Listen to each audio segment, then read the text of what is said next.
Imagine a barren rock, less than half a square mile, no trees, no people, starting a war, not in the 1800s, in our lifetime, between two NATO allies, in the Arctic. Welcome to Hans Island, the island that tried to break the world. Officially, it's nothing. No oil confirmed, no town, no airport. Yet for decades, flags were planted, bottles of liquor exchanged, and warships quietly circled. Why?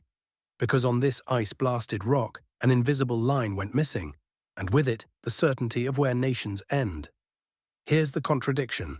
Canada and Denmark are close allies, share NATO membership, and preach peaceful diplomacy.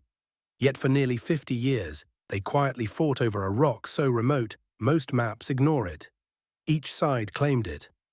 Neither would back down, and in the background, a new scramble for the Arctic was brewing. Melting ice, shipping lanes, untapped resources. A missing border suddenly mattered. But to understand how a forgotten island morphed into a geopolitical symbol, we have to rewind. Back to when European empires carved up the Arctic with guesswork and bravado. In the mid-1800s, the Arctic was a mystery blank on European maps.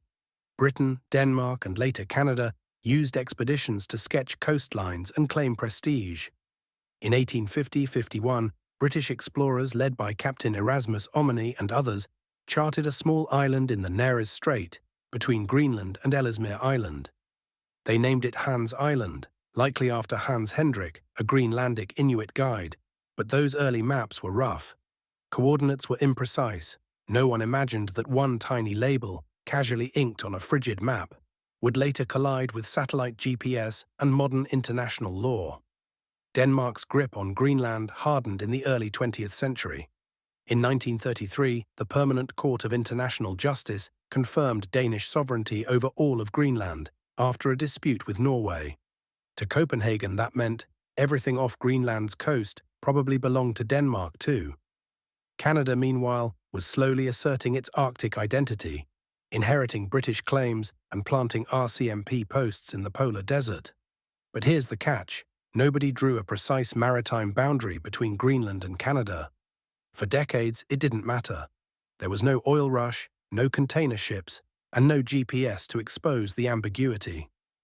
That changed in the 1970s. Offshore oil exploration and the emerging UN Convention on the Law of the Sea made seabed boundaries urgent. In 1973, Canada and Denmark negotiated a maritime border in the Nares Strait. Using coordinates, they drew a zigzag line between Greenland and Canada, almost 1,550 kilometers long.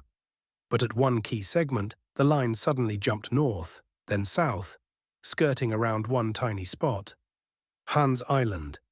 Neither side would concede it, so they signed a deal that did everything except decide who owned that rock, leaving a silent landmine in the middle of the Arctic. The landmine exploded, politely, in 1984. A Danish minister, Tom Høyem, visited Hans Island by helicopter, planted a Danish flag, and left a bottle of schnapps with a note. "Welcome to the Danish island." For a while, nothing happened. Then Canadian forces responded. In 1984, a Canadian patrol landed, raised the maple leaf, removed the Danish flag, and reportedly left a bottle of Canadian whiskey. The so-called Whiskey War had begun. No bullets, just flags and booze. It sounded like a joke, but under the jokes, serious questions about sovereignty, maps, and power simmered. From the mid-1980s through the 2000s, patrols from both countries periodically landed on Hans Island. Canadians would raise their flag, leave a bottle of Canadian Club or Crown Royal, and a note.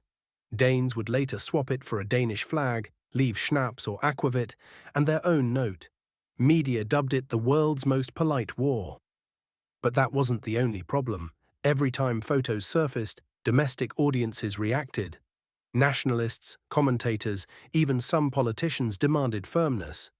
If their government couldn't hold a barren rock, how could it defend Arctic sovereignty on far bigger issues? In 2004, things escalated. Canadian Defence Minister Bill Graham visited Hans Island, reinforcing Canada's claim. Denmark protested formally, sending a naval inspection vessel and lodging a diplomatic note. Newspaper headlines shouted about a new Arctic flashpoint.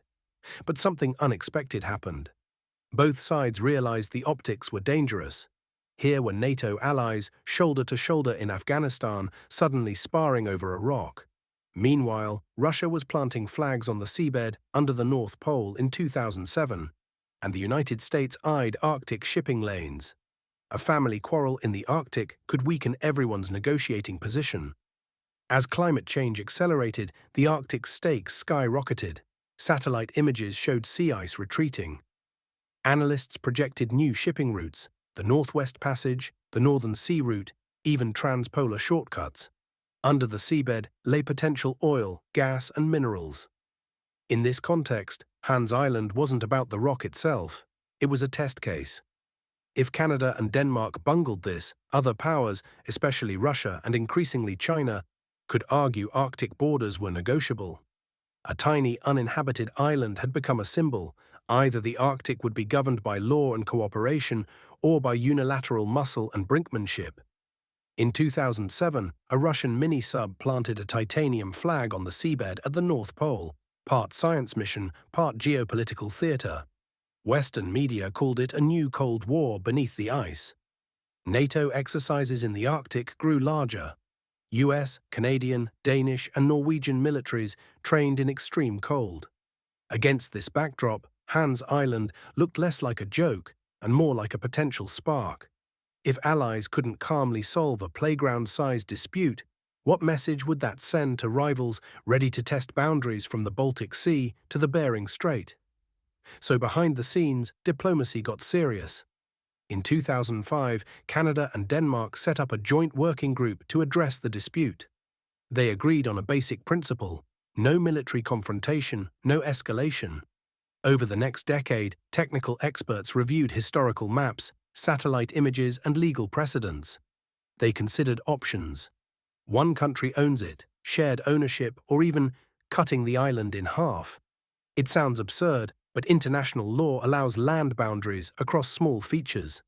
While the public focused on dramatic flag photos, quiet cartographers and lawyers were slowly diffusing the problem. The breakthrough came with a simple, almost childlike idea: share the rock. On June 14, 2022, after years of quiet talks, Canada and Denmark signed an agreement in Ottawa. They drew a land border straight across Hans Island, creating the first land boundary between Canada and the Kingdom of Denmark. Each side got roughly half. No winner, no loser, just a line. The Whiskey War ended with a toast, not a shot. But the symbolism was powerful, a message that even in a tense Arctic, borders could be resolved by pens, not provocation. Reactions were surprisingly emotional. In Canada, commentators called it a model for Arctic diplomacy. In Denmark and Greenland, leaders framed it as a win for cooperation and for Greenland's growing voice in foreign affairs. The agreement explicitly mentioned Inuit and Greenlandic perspectives, acknowledging traditional use of surrounding waters. Beyond symbolism, it settled a legal loose end that could have been exploited later. While the world watched hotter conflicts elsewhere, two countries quietly proved something radical: that you can de-escalate, share, and move on. But Hans Island's story doesn't end with a signature. Hans Island is now a case study in international relations courses. It raises unsettling questions. If allies nearly stumbled over a useless rock, what happens when the stakes involve proven oil fields, strategic straits, or fiber optic cables? As Arctic ice retreats, the region could host everything from trans-Arctic internet lines to competing naval patrols. Canada and Denmark turned a potential embarrassment into a diplomatic success. But elsewhere, between Russia and Norway, the US and Russia, or over the Northern Sea Route, the same playbook may not be followed. The new Cold War may be colder and wetter. Hans Island never had a town, a mine, or a military base. Yet for decades, it was a pressure point where cartography, climate change, nationalism, and alliance politics collided. A rock that almost became a rupture. Its peaceful resolution is both reassuring and fragile, a reminder that borders are stories we agree on, until we don't. As rivals eye the opening Arctic, the question lingers: will the future look more like the Whiskey War, or something far darker? If you enjoyed this deep dive into the unknown, subscribe for more uninteresting history.